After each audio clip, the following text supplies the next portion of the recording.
Tidak ada orang di sini yang kebal. Yang terlibat pinjol or judol, karena di BUMN saja contohnya Indofarma itu terlibat pinjol. Pakai uang perusahaan bayar. Skema sindikat pinjol berkedok koperasi. Penting, Pak. Selamat datang kembali di channel ini. Adapun kali ini saya akan membahas lagi seputar soal kredit macet para pelaku UMKM, petani dan nelayan yang wacananya ataupun yang memang sudah sah dihapus oleh pemerintah. Dalam hal ini sudah ditandatangani oleh Bapak Presiden Prabowo Subianto, di mana harapannya setelah nantinya para UMKM, nelayan dan petani ini dihapus bukukan kreditnya, dihapus bukukan utangnya, sehingga nantinya bisa tumbuh kembali, bisa pulih kembali, dan agar UMKM-nya bisa berkembang lagi, yang kemudian mungkin dulu terkendala karena sudah macet di perbankan. Kemudian dengan penghapusan ini, kemudian ada suntikan dana dan berupa pinjaman UMKM lagi dan mendapatkan fasilitas UMKM lagi. Dan penegasannya seperti apa? Mari kita saksikan bersama-sama keputusan dari Bapak Presiden beserta proses penandatanganannya. Saudara-saudaraku, sebangsa dan setanah air dimanapun engkau berada, para menteri Kabinet Merah Putih yang hadir,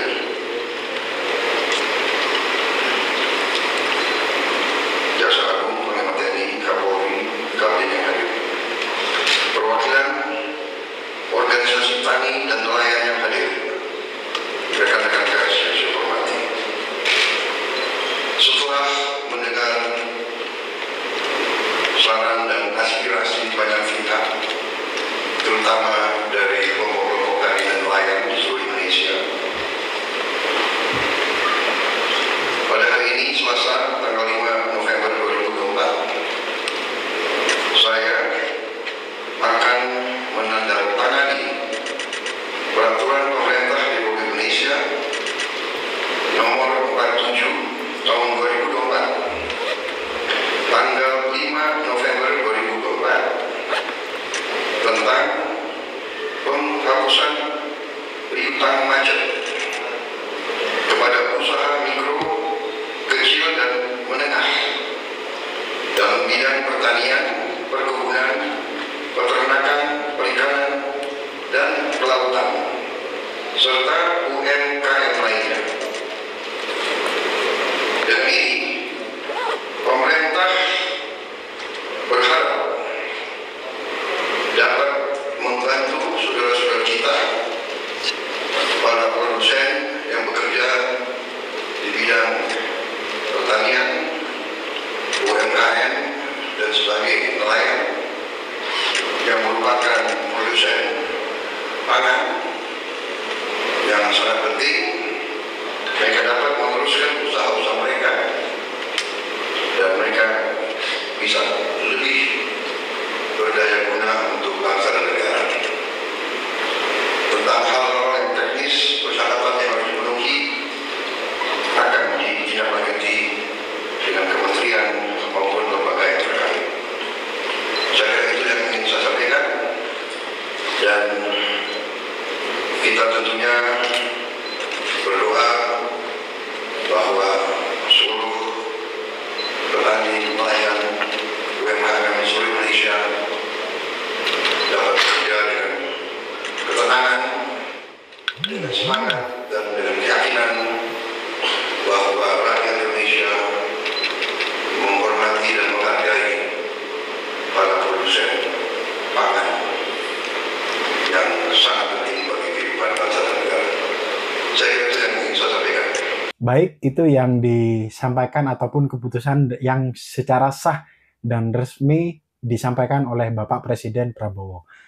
Adapun bagaimana, ada yang sedikit bertanya, ada yang juga isu-isu berkembang bagaimana dengan pinjaman injol, dan akan saya bahas di akhir-akhir video. Dalam hal ini saya fokuskan dulu terkait dengan penghapusan kredit macet para pelaku UMKM, nelayan, dan petani. Di mana dalam perbankan itu kebetulan saya dulu pernah bekerja di marketing salah satu perbankan BUMN, di mana sektor dari kredit usaha mikro, usaha menengah itu ada sasarannya masing-masing. Yang pertama itu ya memang UMKM. Dalam hal ini yang seperti UMKM pada umumnya, contohnya ada pelaku pedagang sembako, terus restoran dan lain-lain yang sifatnya itu UMKM, itu ada kredit yang khusus itu.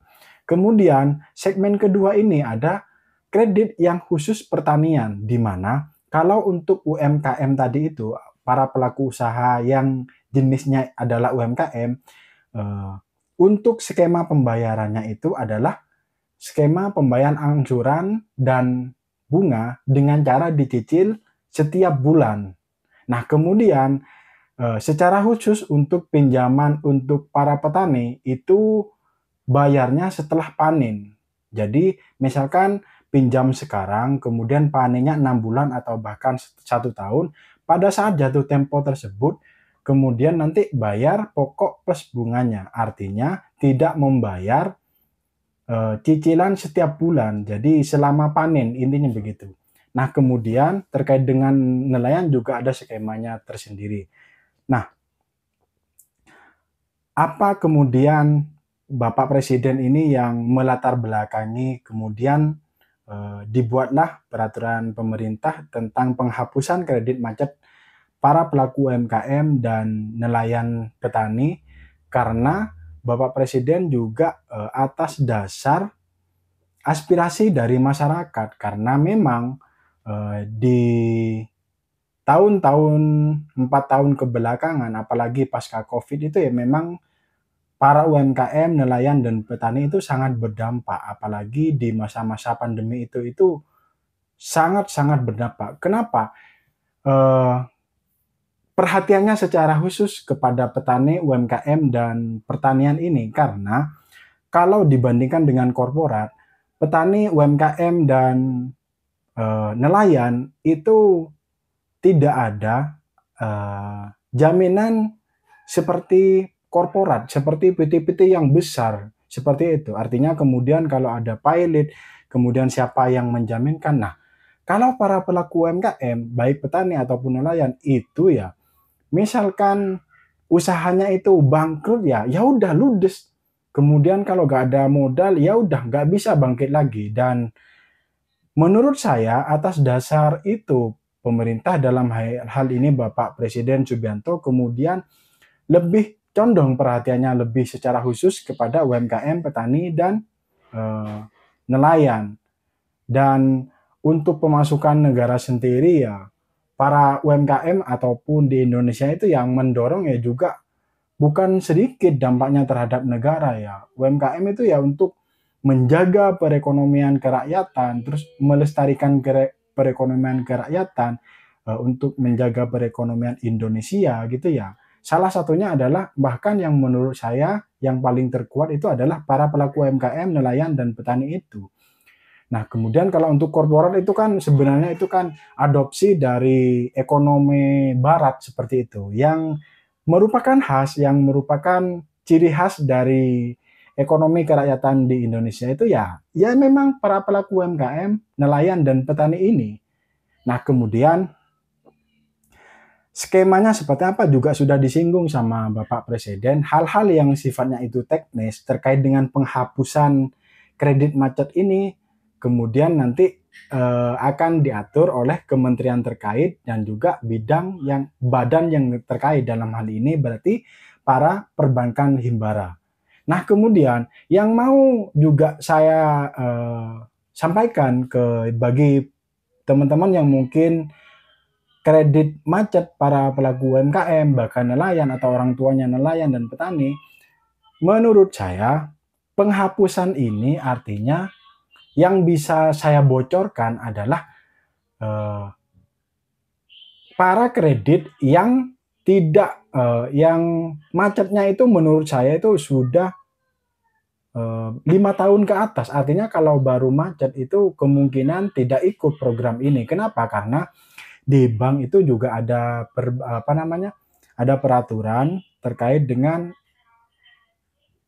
durasi berapa kemudian para kredit macet ini akan kemudian masuk pada daftar merah, daftar penghapusan seperti itu. Dan juga saya menyaksikan pernyataan dari Menteri UMKM di mana memang secara tegas artinya tidak semua para kredit macet pelaku usaha, UMKM, petani dan nelayan itu dihapus. Namun pemerintah akan menghapus data-data yang sudah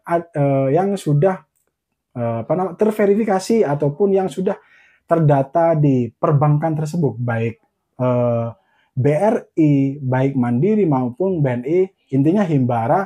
Di sana para kredit macet itu ada durasinya, kemudian di tahun berapa, kemudian setelah tidak membayar, kemudian dinilai dinilai blacklist, kemudian dinilai ini sudah masuk ke penghapusan. Jadi data-data yang masuk ke daftar penghapusan itu aja menurut saya yang bakalan dihapus oleh pemerintah. Nah, apakah kemudian yang baru macet itu akan dihapus? Kalau saya mengaca ataupun kalau saya pernah di perbankan, ya menurut saya tidak. Baru 5 bulan akhir-akhir ini yang kemudian itu macet, menurut saya itu nggak mungkin dihapus dan memang tetap ada kewajiban membayarnya. Nah, akhirnya ada yang juga menyinggung teman-teman di sini itu bagaimana dengan pinjol, apakah juga ikut dihapus? Untuk mengacu pada peraturan ini ataupun pernyataan presiden yang kemudian akan dibentuk, yang kemudian sudah sah ditandatangan ini, tidak berlaku untuk pinjaman online, tidak berlaku untuk para kredit kartu kredit atau bahkan kredit-kredit yang sifatnya itu besar. Sudah jelas ya, artinya pinjol itu tidak termasuk pinjaman UMKM ini. Jadi menurut saya itu tidak akan dihapus kalau sesuai dengan peraturan ini. Nah, namun teman-teman tetap jangan pesimis, dalam arti tetap semangat, berpikiran positif bagi para pelaku ataupun bagi teman-teman yang sudah gagal pinjol dan sudah tidak punya apa-apa untuk membayar. Jangankan punya uang, kadang kerjaan juga ikut berantakan seperti itu, tetap semangat untuk memperbaiki keadaan tanpa memikirkan galbay pinjol ini dulu. Ya sudah, jangan hiraukan dulu. Kalian tetap fokus pada kerjaannya, kalian tetap, bagi yang masih belum kerja, tetap fokus pada bagaimana cara mendapatkan pekerjaan atau bahkan usaha. Mudah-mudahan dengan kemudian teman-teman itu fokus sehingga nanti kemudian mendapatkan income yang banyak, kemudian dari situ nanti bayarlah tunggaan teman-teman untuk ke pinjol itu. Namun kalau saran saya, bayar sesuai dengan pinjaman awal aja supaya tidak berkembang pinjol ini. Nah, itu saja yang bisa saya sampaikan ataupun saya bahas pada kesempatan kali ini. Mudah-mudahan informasi ini bisa memberikan sedikit tambahan informasi kepada teman-teman. Sebarkan ke teman-teman yang mungkin teman-temannya lagi terjebak di pinjaman online, ataupun bahkan kabar baiknya teman-teman, ada teman-temannya ataupun ada orang tuanya yang terjebak di kredit mikro, usaha mikro, kemudian nelayan dan petani, ya mudah-mudahan namanya itu masuk pada daftar untuk penghapusan. Sekian video kali ini, semoga bermanfaat. Sampai jumpa di video berikutnya.